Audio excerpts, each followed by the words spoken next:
Bonjour à tous, bienvenue à cette dernière table ronde de la journée. Mon nom est Pascal Rowe et j'ai le très grand plaisir d'animer aujourd'hui la rencontre avec Daryl J. MacLeod. Bonjour Daryl. Bonjour. Donc je vous lis un petit texte parce que c'est important de préciser qui permet la tenue de ce genre d'événements vraiment exceptionnels. Donc cette activité vous est offerte en codiffusion avec la Maison de la Littérature dans le cadre du 10e Salon du Livre des Premières Nations, présenté par Inergex Énergie Renouvelable, Hydro-Québec, la Caisse des Jardins de Wendake, OKT Law et le CN. Réalisé par Quayatonc, l'édition 2021 est rendue possible grâce à l'appui financier du Conseil des Arts du Canada, du gouvernement du Canada et du gouvernement du Québec. Tanse Daryl. Manando, Iguakia. Je vais vous donner un petit aperçu de la biographie de Daryl, qui a une vie extrêmement riche. Donc Daryl J. MacLeod est un auteur cri, originaire du nord de l'Alberta.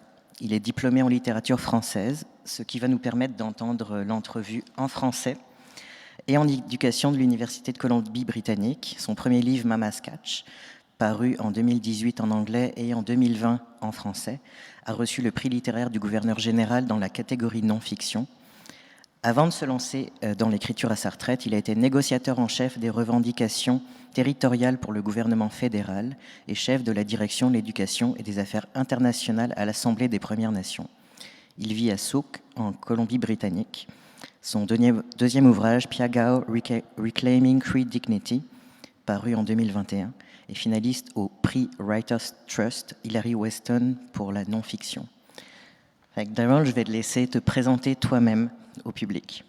Oui, merci beaucoup. Merci d'être venu un vendredi après-midi à 4 heures. C'est très gentil de votre part. Daryl Isiegaso, Waiheo Tsinia, Amisquachi Waskahigano Tsinia, Doris Bertha Negawi, Sunny Clifford Notui. Je me suis présenté dans ma langue, simplement en disant d'où je viens et qui est ma mère et qui est mon père. Ça, c'est qu'est-ce que nous faisons chez nous. Daryl, on va commencer tout de suite par... je dois dire aussi que je suis très content d'être ici dans le territoire des Huron-Wendat. Ça me fait grand plaisir, c'est un grand honneur. Mama's Catch et Piagao. Mama's Catch qui signifie, si je ne me trompe pas, c'est un miracle. Et Piagao, celui qui voyage seul. Qu'est-ce que c'est exactement? Ce sont tes mémoires, mais qu'est-ce que c'est pour toi, Mama's Catch et Piagao? Merci Pascal. Quand on venait de publier Mama's Catch, je ne voulais pas traduire le titre pour le monde parce que je voulais qu'ils lisent le livre, puis qu'ils apprennent au fur et à mesure qu'est-ce que ça veut dire ce mot-là. Et avant d'écrire le mot, avant de choisir le titre, j'ai fait un peu de recherche auprès de mon peuple. Ceux qui parlent cri couramment, je leur ai demandé qu'est-ce que ça veut dire pour eux, qu'est-ce que ça voulait dire pour eux le mot Mama's Catch. Parce que c'est une parole que ma mère disait beaucoup quand quelque chose d'extraordinaire s'était passé. Elle disait Mama's Catch. Alors, la réponse que j'ai eue, j'ai eu 19 réponses différentes, Pascal. Et puis, c'était entre, oui, c'est un miracle d'un côté, puis, quelle surprise de l'autre côté. Et Piagao est la suite. Et Piagao, ça veut dire, oui, celui qui va tout seul. Donc ce sont tes mémoires depuis l'enfance jusqu'à quasiment aujourd'hui. Pourquoi avoir choisi de les écrire maintenant, après la retraite? Et est-ce que tu l'as écrit pour toi, pour les autres, pour qui? Pour moi, c'est un peu couper les cheveux en quatre, mais je n'aime pas dire que je suis à la retraite parce qu'en fait, je travaille plus maintenant que quand je travaillais dans un poste normal. Euh, alors, quand j'ai arrêté de travailler à temps plein, j'ai commencé à écrire. En fait, j'ai commencé à écrire un peu avant ça, un peu de recherche. J'ai toujours écrit des poèmes que j'ai cachés, que j'ai gardés chez nous dans le classeur. Et puis, quand j'étais prof d'école, j'ai commencé à écrire des histoires que je voulais partager avec les enfants à l'école, que j'ai jamais fait. Mais je savais qu'il fallait absolument que je raconte l'histoire de ma vie. Pas seulement parce que c'était l'histoire de ma vie à moi, mais c'était aussi l'histoire de ce qui est passé à ma famille, à mon peuple, en mon peuple. Et quand je dis mon peuple, je veux dire le tribu d'où je viens dans le nord de l'Alberta.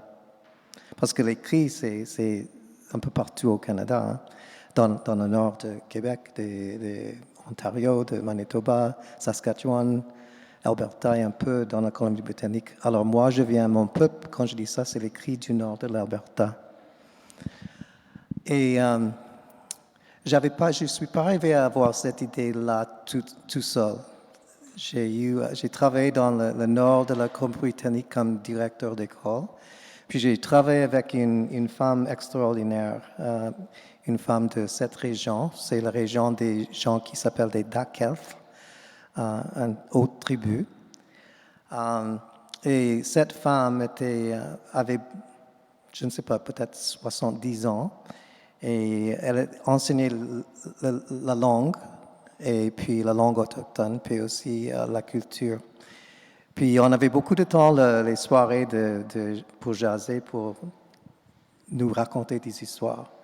Puis à un moment donné, après avoir écouté mes histoires, elle m'a dit, Daryl, il faut absolument que tu écrives tes histoires. Et elle fait juste comme ça. Il faut que tu écrives ces histoires parce que ça va aider le monde un jour. Et puis je savais à ce moment-là que j'allais le faire. Je savais. Je savais quand, comment ou où, mais je savais que j'allais le faire.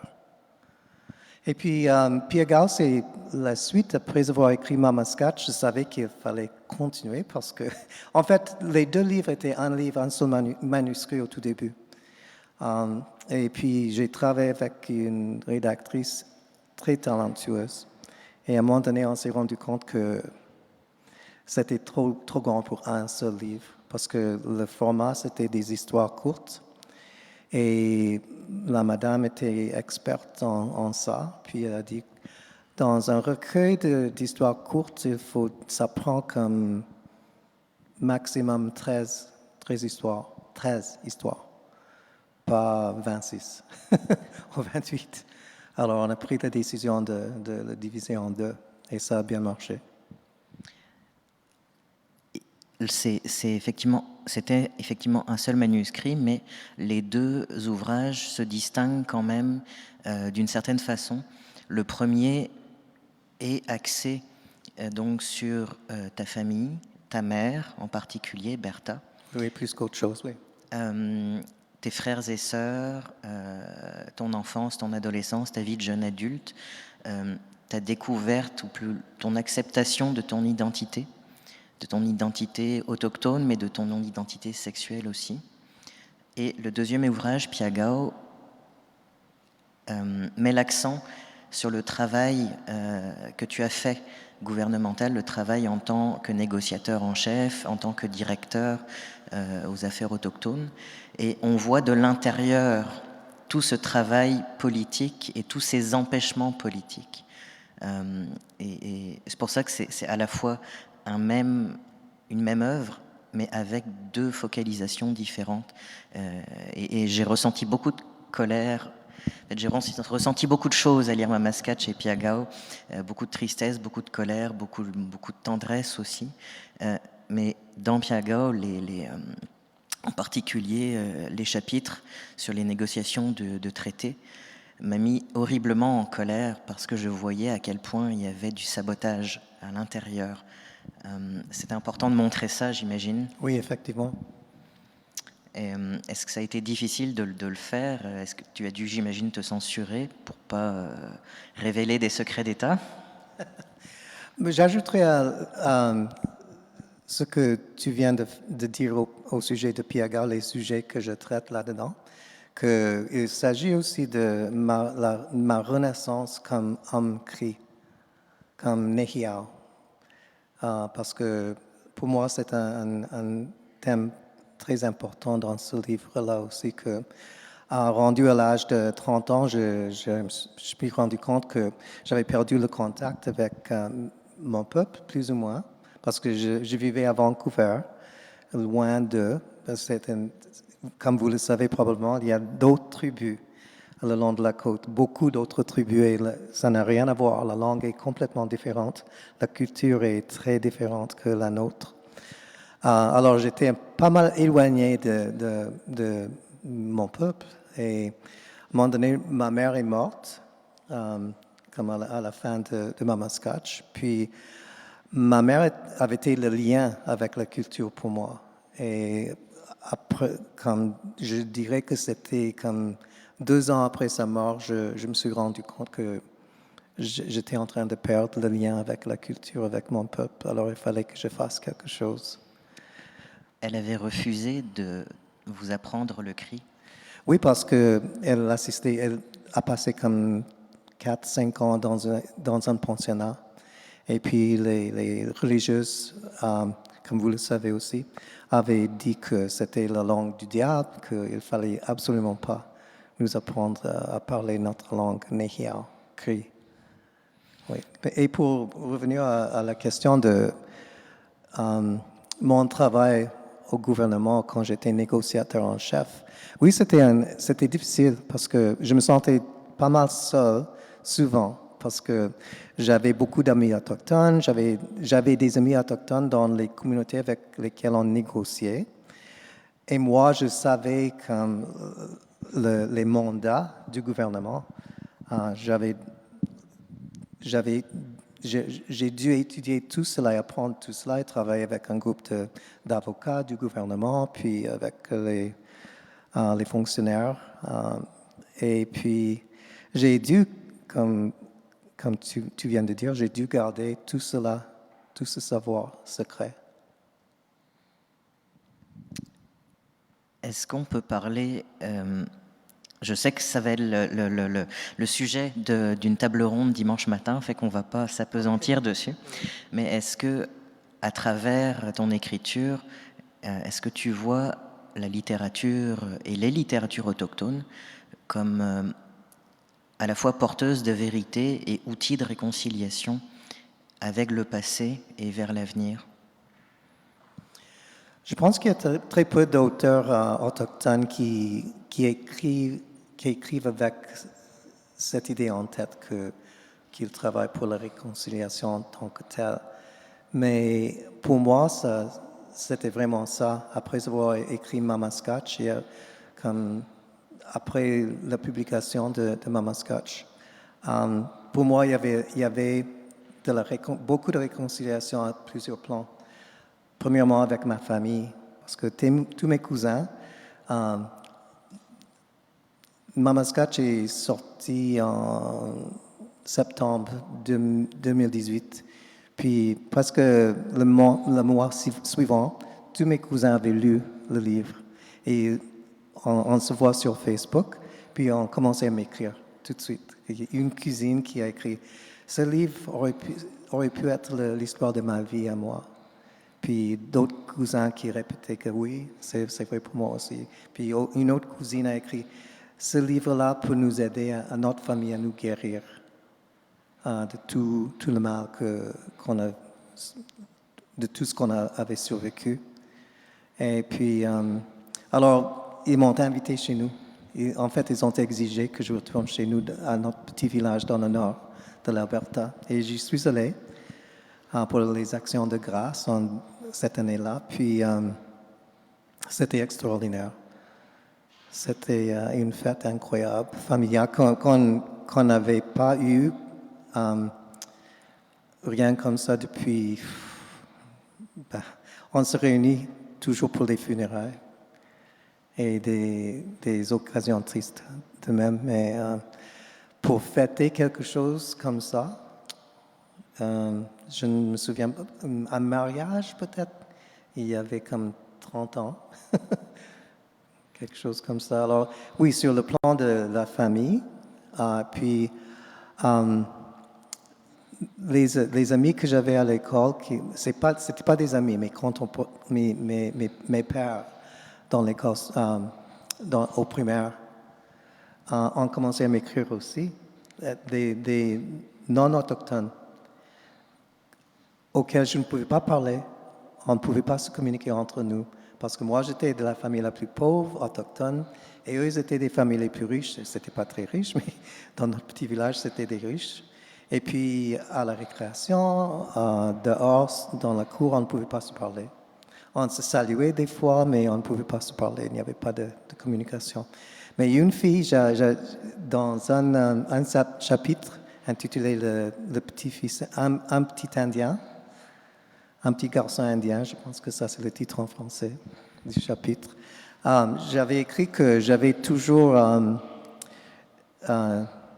j'aimais beaucoup une petite fille qui était blonde, une fille blonde qui s'appelait Cindy. Je ne sais pas comment dire crush en français, mais j'étais amoureux d'elle. Un béguin, ok, sur elle. Et elle le savait, et je m'approchais d'elle à la récréation, mais elle ne pouvait pas me répondre ni réagir. Mais elle a commencé à m'écrire.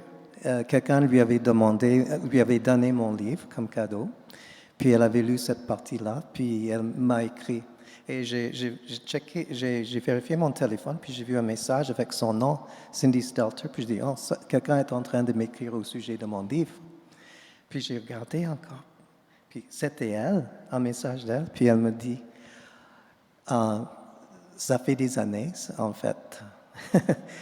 Ça faisait 50 ans depuis qu'on s'était vu la dernière fois, puis elle m'a dit qu'elle ne m'avait jamais oublié. Et pour me faire preuve de ça, elle a pris une photo d'une photo que je lui avais donnée en deuxième année de moi. Et elle m'a demandé, est-ce que tu as toujours des allergies aux noix? Puis j'ai dit, je me suis mis à penser, mais j'ai pas d'allergie, qu'est-ce qu'elle raconte? Puis je me suis rappelé que en quatrième année, c'est la dernière année scolaire qu'on a partagée. C'était Noël, et puis on avait déjà beaucoup de problèmes chez nous. Et on était au gymnase, et ils avaient distribué comme des fruits, des noix, des bonbons aux enfants. Puis on regardait un film de Noël, je ne me souviens pas lequel, mais j'étais triste, et dans le film, c'était le bonheur familial et tout ça. Puis je me suis mis à pleurer. Puis elle était en arrière, puis elle m'a touché sur l'épaule pour me demander qu'est-ce que j'avais. Puis je me suis tourné, et puis je me suis retourné, je lui ai dit, oh, j'ai des allergies aux noix. Après 50 ans, on n'avait pas oublié cette petite histoire-là. C'était pas croyable. Puis d'autres étudiants avec qui j'avais étudié à l'intermédiaire, dans les années intermédiaires, ont commencé à m'écrire aussi. C'était incroyable. Puis, je dirais qu'au niveau de la société aussi, il y avait de la réconciliation à cause de mon livre, mais je faisais un tour après avoir gagné le prix du gouverneur général, puis dans un spectacle ou dans une entrevue, le monsieur m'a demandé, l'animateur m'a demandé, ou il a fait un commentaire. Daryl, ton enfance était tellement triste. Il y avait des moments où j'ai espéré que j'aurais pu être là pour te réconforter, pour t'embrasser. Puis il dit, il n'est pas trop tard. Puis il m'a embrassé, c'était incroyable. Et puis à ce moment-là, j'ai réalisé que j'ai réfléchi à ce qui s'était passé, puis je me suis dit, la guérison rétroactive est possible. Et je pense que c'est ça qui m'est arrivé depuis la publication de Mama Scotch, avec toutes les personnes qui ont lu le livre, qui m'envoient des bons souhaits et beaucoup de belle énergie et ses prières. Et tu m'avais, dans une autre conversation qu'on a eue, tu m'avais dit que tu rencontrais des jeunes autochtones, des jeunes allochtones, et qu'ils venaient te parler parce que ça les touchait au niveau de leur identité, puis parce que c'est un des thèmes très forts aussi de tes ouvrages, ça a été ta quête identitaire à la fois comme membre des Premières Nations, mais aussi comme homme gay et aujourd'hui bispirituel, et que c'est quelque chose qui a été réprimé, en fait, qui était naturel autrefois, traditionnellement, dans beaucoup de Premières Nations, et qui a été réprimé à cause de l'Église, et que ces jeunes viennent te voir parce que ça les touche, parce que ça leur parle, même 50 ans après. Oui, en fait, je ne dis pas que je suis gay parce que dire ça serait facile. La vie serait beaucoup plus facile pour moi puisque j'ai souffert l'abus sexuel comme enfant, depuis l'âge de 10 ans. C'est pas quand on dit orientation, c'est pas quelque chose que j'ai choisi. Je ne suis pas gay, je ne suis pas bi, je ne suis pas hétéro. Je suis confus. Et ça, c'est vrai, ça a toujours été comme ça depuis. Quand j'étais petit, c'était bien clair qu'est-ce que je voulais dans la vie et mes intérêts. Mais après ça, après l'abus sexuel, et je suis confus. Mais oui, les jeunes, c'était drôle comment ça se faisait parce que on n'avait pas besoin de se parler. C'était vraiment bizarre parce qu'ils s'approchaient de moi puis ils voulaient rester blotti contre moi. C'est une drôle d'affaire. Puis juste être là avec moi. Et après les interviews et dans la fête que je viens de décrire chez ma famille, il y avait 2 jeunes comme ça. C'était pas des cousins, mais des adolescents qu'une une cousine à moi, elle prenait soin de ces deux adolescents. Puis, c'était un garçon et une fille. Ils sont venus s'asseoir à mon côté. Ils sont restés là comme 1 heure. On n'avait pas besoin de se parler. Tu parles de guérison, guérison pour toi, de guérison pour ta famille, qui a permis à ta famille de se rapprocher et d'enfin, comme tu dis, faire une grande fête comme vous n'en aviez jamais fait depuis des années et des années. C'est un hommage aussi à ta mère. Ce sont des ouvrages qui sont durs à lire, qui sont difficiles, mais il y a beaucoup d'amour, il y a beaucoup de lumière aussi. Et quelque part, j'ai ressenti le fait que tu donnais une voix à ceux qui ont été invisibles toute leur vie.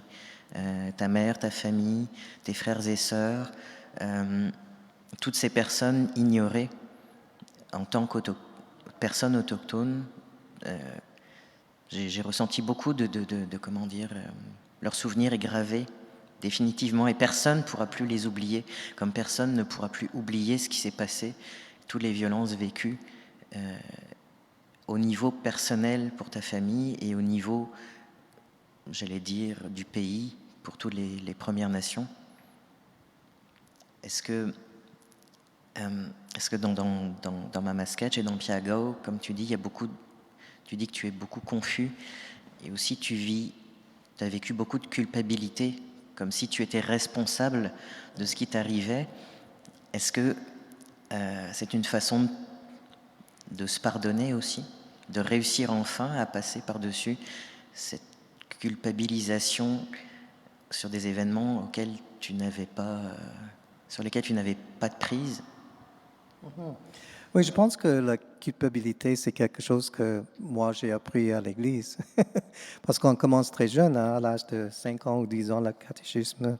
Puis c'est une des premières choses qu'on apprend. Moi, je pouvais raconter et décrire les gens de péché à l'âge de 6 ans, pardon. Quels sont les péchés cardinaux, puis les péchés mortels. Puis à l'âge de 6 ans, c'est bizarre.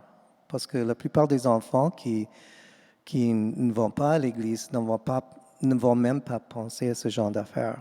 C'est quoi le péché? C'est quoi le mal? Pourquoi penser à ces choses-là à l'âge de 6 ans? Mais moi, alors, ça a pris des années. J'ai arrêté d'aller à l'église catholique à l'âge de 14 ans parce que je suis une personne très logique, puis ça ne faisait pas de sens pour moi. Alors, j'ai arrêté d'aller. Mais la culpabilité ou ce sens de se sentir coupable pour tout dans la vie, tout ce qui se passe,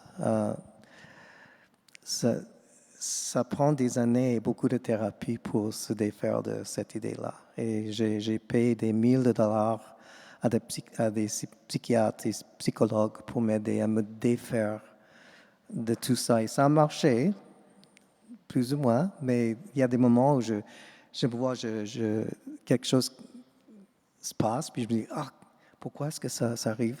Pourquoi ça m'est arrivé comme ça? Qu'est-ce que j'ai fait maintenant pour mériter ça?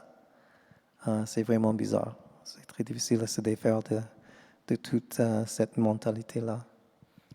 Il y a aussi un moment charnière à propos justement de ton détachement de la religion dont tu parles dans Mama Sketch, au moment où tu entreprends tes études en littérature française et où tu découvres les existentialistes. J'aimerais que tu en parles pour que le public comprenne l'importance de la littérature, de l'art et de la musique aussi dans ta vie, à quel point ça t'a aidé à sortir de cette binarité avec l'Église en fait. L'idée du libre arbitre m'a beaucoup parlé. Comme quelqu'un de logique qui pense, qui analyse tout, pour moi c'était très logique que c'est moi qui prends le choix de mon comportement. Et c'est moi qui décide mon comportement et comment je vais me porter dans la vie. Et c'est moi qui est responsable à la fin du compte. Je n'ai pas besoin de quelqu'un pour me sauver de moi-même ou qui meurt pour m'enlever, pour m'absoudre de mes péchés. C'est moi qui est responsable. Et j'aimais beaucoup cette idée-là, que chacun de nous est responsable. Il ne s'agit pas d'aller à l'église, de pécher, de tuer quelqu'un, puis aller à l'église pour se confesser le dimanche suivant, donner un peu d'argent, ou peut-être beaucoup d'argent à l'église, et puis recevoir l'absolution du prêtre. Ça, c'était pas du tout logique. Et j'aimais beaucoup l'idée que chacun de nous est responsable de notre comportement et doit répondre à nous-mêmes, pas à Dieu au moment de notre mort. Ou c'est quel saint qu'on parle qu'on va rencontrer lorsque le premier saint qu'on devrait rencontrer au ciel, Saint Peter. Saint-Pierre, oui. Saint-Pierre. J'ai pas besoin de compter toute ma vie ou de me sentir responsable auprès du Saint-Pierre. C'est moi-même qui dois m'absoudre ou pas. Et à partir de ce moment-là, tu as commencé à t'intéresser, à te réintéresser à tes racines et à vouloir apprendre la langue et les traditions. Oui, il y avait un bon moment parce qu'avec la mort de ma mère, puis d'autres morts de personnes très proches dans ma vie, j'avais, dans ma tête, fait l'analyse de tout ce qui s'est passé. Puis, à un moment donné, j'ai assisté à une cérémonie avec un ancien cri. Et puis, il expliquait que quand on meurt, on retourne à la terre pour nourrir la terre et nourrir les plantes. Et pour moi, cette image-là et cette idée-là, c'est tellement simple, mais ça faisait plus de sens que quelque autre idée ou analyse que j'avais entendue jusqu'à ce moment-là. Puis j'ai beaucoup aimé cette idée. C'est très simple, mais c'est très sain. Et on ne peut pas nier que c'est la vérité. C'est qu'est-ce qui se passe. Et je vais poser une question tout en sachant probablement la réponse. Est-ce que tu penses que retourner aux racines pour beaucoup de personnes autochtones, serait un moyen de se réapproprier leur identité et contrecarrerait l'épidémie, parce que c'est quelque chose aussi qui est très présent dans tes ouvrages, l'épidémie de suicide chez les autochtones, jeunes et moins jeunes. C'est très difficile dans beaucoup de communautés autochtones. On voit que beaucoup de divisions parce qu'il y a des catholiques, il y a ceux qui sont des chrétiens, il y a des témoins de Jéhovah, et il y a ceux qui pratiquent la spiritualité traditionnelle de leur peuple. Et des fois, ça marche, mais il y a beaucoup de conflits. Et même dans ma famille, à ce moment, maintenant, il reste comme, je dirais, 10% de mes cousins sont catholiques. Une trentaine, peut-être 30% ou même plus, 50% chrétiens, nouveau-nés, je ne sais pas comment vous dites ça. Comme Adventistes, ça. Ouais. Adventistes. Qui ont reçu, oui, adventistes.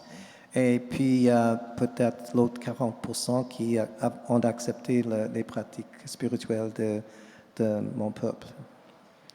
Et des fois, il y a des discussions pas mal difficiles là-dessus.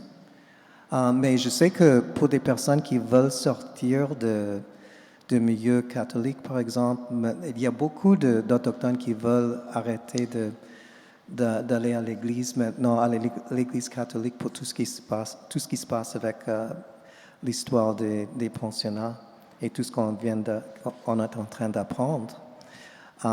Mais c'est difficile. En fait, j'en parle dans mon livre Piagal que dans la communauté où j'ai été directeur d'école, j'avais un ami, il avait à peu près le même âge que moi, 30 ans à l'époque, et puis on prend une marche, puis on jase ensemble, puis on commence il m'a raconté ses expériences dans un pensionnat. Puis je lui ai demandé s'il était toujours catholique, puis il a dit qu'il ne savait pas, mais il n'allait pas à l'église. Puis je lui ai demandé s'il voulait parler avec quelqu'un, un psychologue, ou pour discuter de tout cela. Puis il m'a dit que non, il avait trop peur. Il ne pouvait même pas y penser. Parce que l'enfer, l'idée de l'enfer, passait comme... Lui avait passé 10 ans dans un pensionnat avec les sœurs, les religieuses et les prêtres qui disaient à tous les jours, l'enfer vous attend. Si vous péchez, l'enfer vous attend. Et avec des photos, je ne sais pas si ça se fait de nos jours, mais moi, quand j'étais enfant, on nous montrait des photos, des peintures de l'enfer.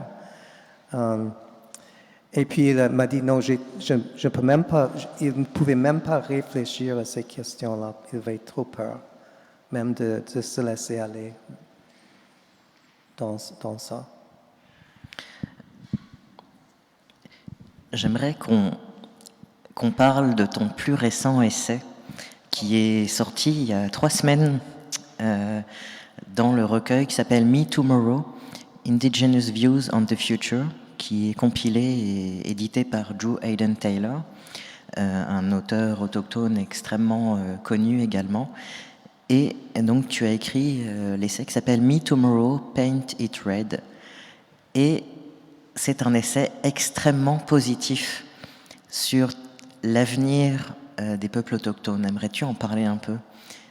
Et j'ai été assez étonné de tout cet optimisme avec tout ce que j'ai lu auparavant dans tes 2 ouvrages autobiographiques. Oui. Ben, tu as mentionné le mot suicide tout à l'heure, puis c'est un problème très, très sérieux toujours dans les communautés autochtones au Canada, partout. C'est pas seulement en Ontario, dans le nord de l'Ontario, du Québec ou de l'Alberta, c'est partout au pays. C'est un autre phénomène qui est très sérieux et très triste. Et pour moi, je pense que beaucoup de ça vient du fait de cette confusion qu'il y a beaucoup de discrimination toujours dans nos communautés autochtones contre des personnes qui sont un peu différentes, qui peut-être se posent des questions sur leur identité sexuelle. Et il n'y a pas d'appui. Et ça commence à se faire de plus en plus dans les communautés, mais il y a beaucoup de défis pour les gens qui se voient ou le comportement est un peu différent. Mais l'optimisme vient du fait que j'ai travaillé dans le milieu du postsecondaire pour beaucoup d'années. Et pour une quinzaine d'années, j'étais le président d'un comité sur les affaires autochtones à UBC, à Vancouver. Et puis, pendant ces années-là, j'avais le droit d'assister à toutes les cérémonies de graduation. Convocation, est-ce qu'on dit ça aussi? Convocation. En tout cas, de cérémonies de graduation à l'université. Puis, j'ai commencé à assister à ce genre de cérémonie il y a comme 30 ans. Et pendant ce temps-là, j'ai vu un changement incroyable dans le nombre de gradués universitaires et les domaines. Par exemple, au tout début, il y avait beaucoup de profs d'école, comme chaque année, peut-être une centaine, peut-être un avocat ou 2 avocats. Rien dans les sciences.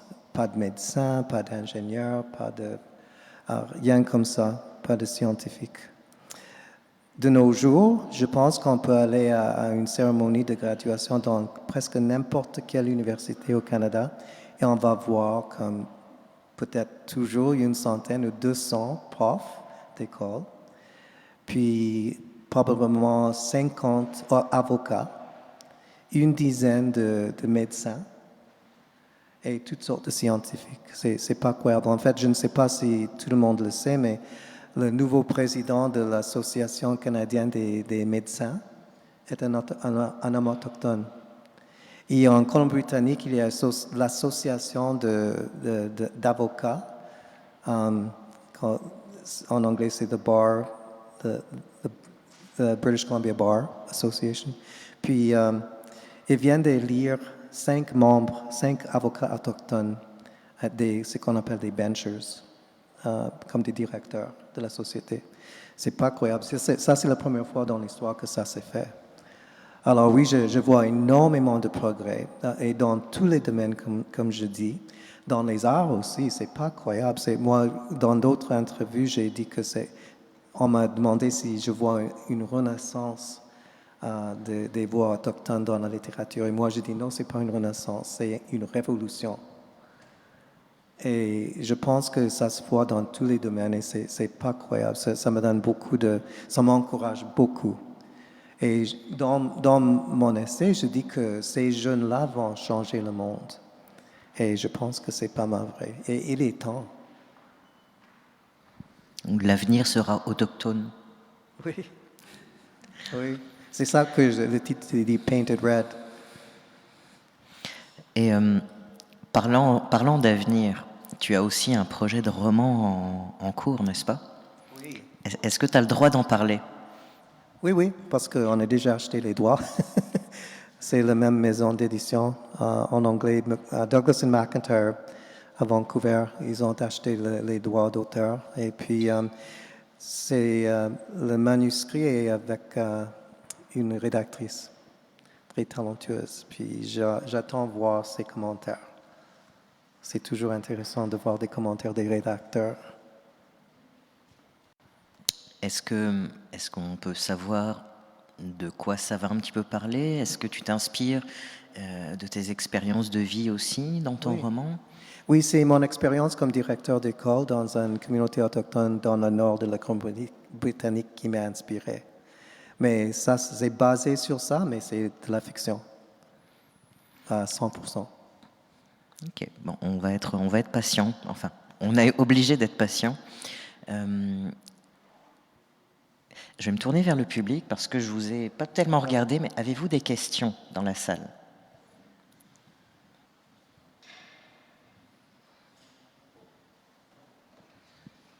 Oui. Je me demandais, M. McLeod, pour ma part, je pense que la réconciliation personnelle fait partie de la guérison. En quoi est-ce que d'avoir reçu le prix du gouverneur général a aidé à cette réconciliation personnelle-là? Je dirais que ce n'est pas tellement le prix en tant que tel. C'était plutôt la réception de mon livre du public et de la part de ma famille, parce que j'étais un peu inquiet de comment ma famille, comment ils allaient réagir, parce que il y a pas mal de personnages de ma famille là-dedans, et ils auraient pu me dire qu'ils n'aimaient pas comment j'avais décrit tante ou mon oncle. Hein. Et, mais ils ont tout accepté, ils ont dit que j'ai bien fait l'affaire. Et oui, je ne cache rien au sujet de ma famille ni de ma vie. Mais la réconciliation, c'est j'ai reçu beaucoup de commentaires disant que j'ai pas mis beaucoup de blâme dans mon livre. Et c'est pour ça que le monde a pu accepter qu'est-ce que j'avais écrit, parce que j'ai pas blâmé personne dans mon livre. J'ai décrit tout ce qui s'est passé, mais pointe à la ligne, c'est tout ce que j'ai fait. D'autres questions peut-être? Oui.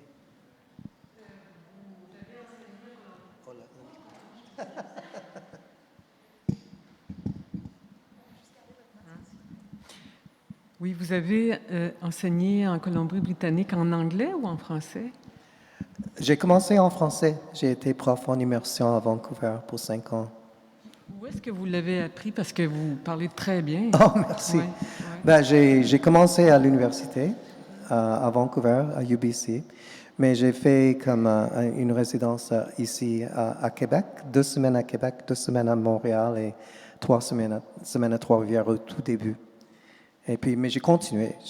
En fait, mes profs de français m'ont plus ou moins adopté. Et puis, je mangeais chez eux 3-4 fois par semaine. On prenait du vin rouge ensemble. Puis, c'est pas mal agréable. Puis vos 2 dernières œuvres vont être traduites quand? Je ne sais pas encore, ça dépend. Je pense que maintenant que j'ai été finaliste pour le prix Weston, pour Pierre Gall, on va me faire une offre bientôt. Et ça a pris 1 an de travail pour traduire Mama Scotch. Alors, ça va probablement prendre 1 an ou 2 ans aussi pour traduire Pierre Gall. Est-ce qu'il y a d'autres questions? Oui, ici.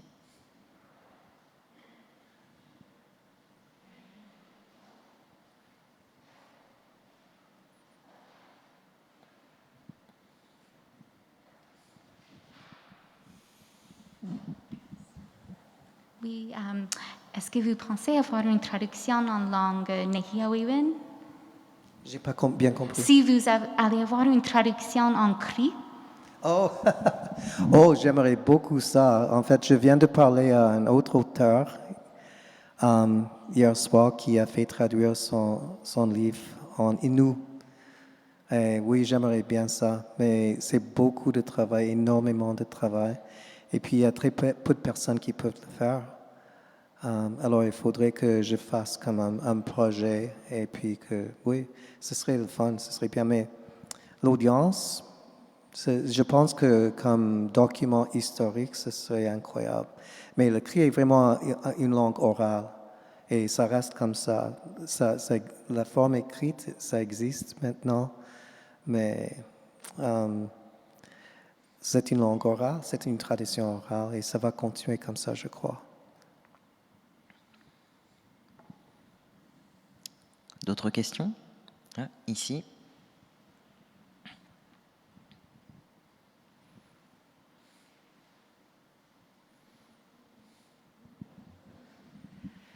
Monsieur McLeod, quand on a un passé si difficile, quand on traverse des épreuves abominables dans un si jeune âge, comment puiser cette force, cette résilience, ou qu'est-ce qui fait qu'à un moment donné, on adopte la vie, on choisit la lumière au lieu de se laisser abattre par les événements qui sont parfois incompréhensibles?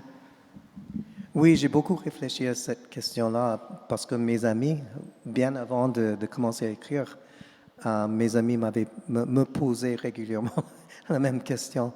Et puis, ma réponse est que j'ai été très chanceux comme enfant, que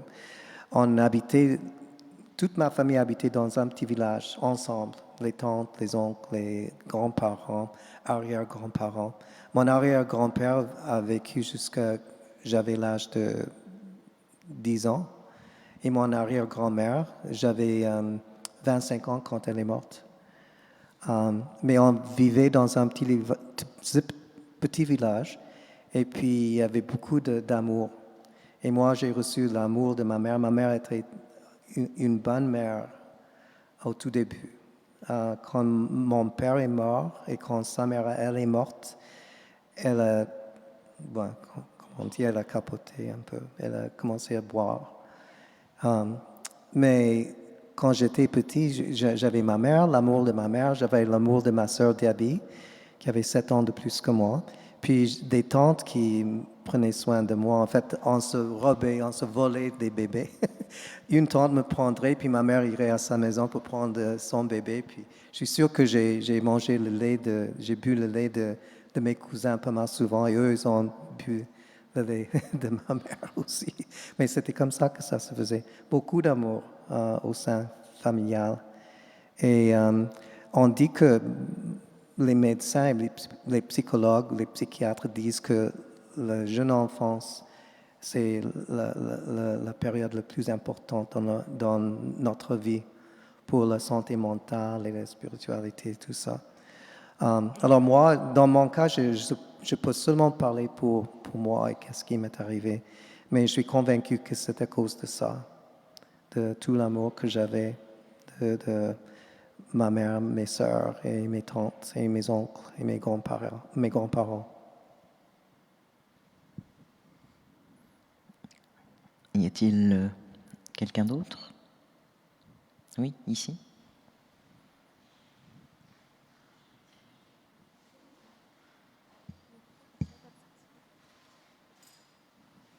Bonjour. Oui, je me demandais, au fond, au niveau du processus éditorial, vous avez l'air d'en parler de façon très positive. Puis je me demandais, au fond, comment est-ce que vous vivez ça? Donc, c'est ça, le processus éditorial, donc avec les éditeurs, les éditrices. Est-ce qu'en général, c'est des personnes blanches? Est-ce qu'il y a de l'incompréhension, des fois, dans comme la relation avec ces personnes-là par rapport à vos œuvres et votre écriture? L'éditeur de Me Tomorrow est Drew Hayden Taylor, qui est un écrivain autochtone. Et il y avait la décision finale du contenu. Et puis, c'était très intéressant parce que j'ai élaboré mon texte. Et puis, moi, je suis pas mal exigeant pour moi-même. J'ai un processus de rédaction il y a comme 6 phases. Et je passe par toutes ces étapes-là avant d'envoyer mon texte à qui que ce soit. Alors, quand je lui ai envoyé mon texte, j'ai attendu 1 semaine, 2 semaines pour recevoir ses commentaires. Puis je lui ai écrit, qu'est-ce qui se passe? Est-ce que ça va? Est-ce que tu veux des changements? Puis il m'a dit, non, tout est bien. C'est parfait, merci beaucoup. Alors j'étais pas mal content. Mais écrire un essai, c'est différent. Moi, quand on m'a demandé de le faire, je lui ai dit, oh, non, ça ne m'intéresse pas. Ça prend du temps aussi, mais j'ai décidé je savais qu'il fallait absolument que je fasse quelque chose de différent. Alors j'ai pris les 4 éléments, et puis chez nous, chez l'écrit, on a la roue de médecine, et il y a des 4 points, et puis je les ai mis ensemble. Alors c'est un peu comme des spirales. Et j'aime ça. Il fallait que ce soit différent, pas un essai linéaire. Mais pour les 2 autres ouvrages, est-ce que ça a été difficile, le travail éditorial?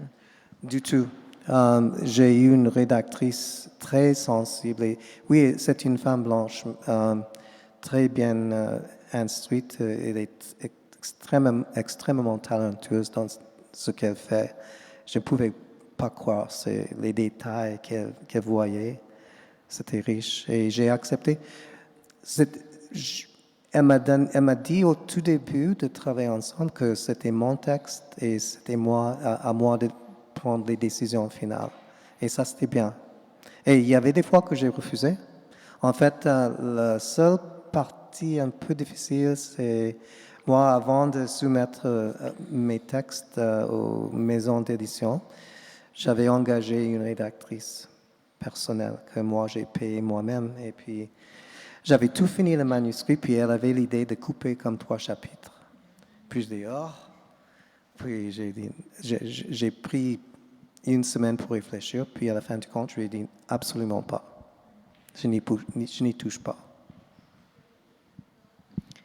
On pourrait prendre une dernière question. C'est pas tant une question, j'aimerais rebondir sur un commentaire que vous avez fait plus tôt sur la performance des Autochtones aujourd'hui qui ont plein de succès dans toutes sortes de domaines.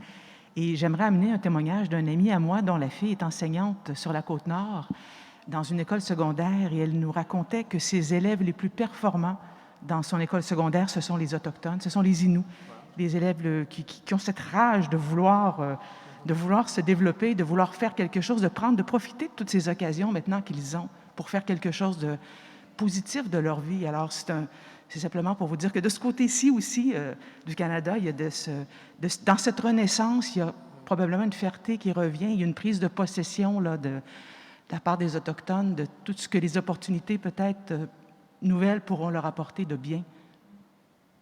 Oh, merci, c'est encourageant. Que le temps est presque écoulé, mais moi j'ai envie de poser une dernière question Allez-y, qui va sûrement intéresser le public aussi. Tu es un écrivain, tu es aussi un lecteur. Est-ce que tu nous recommanderais des ouvrages à lire, des ouvrages importants, qui ont eu de l'importance pour toi et qui pourraient avoir de l'importance pour nous aussi? Bon, il y en a beaucoup. Je ne sais pas par où commencer. Pour la fiction, il y a Eden Robinson, et je sais que ses romans ont été traduits. Eden Robinson, Monkey Beach, et puis une trilogie de The Trickster Series. Puis ça vaut la peine. Il y a pas mal de mémoires qui viennent de sortir.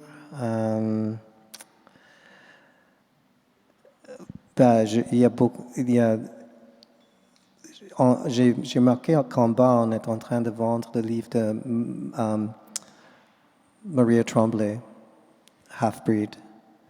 Et ça m'a beaucoup touché quand j'ai lu ça. J'ai lu ça il y a comme 20 ans. Mais ça vient de sortir en français, je crois. Et ça, c'est pas mal important. J'ai beaucoup de respect pour elle.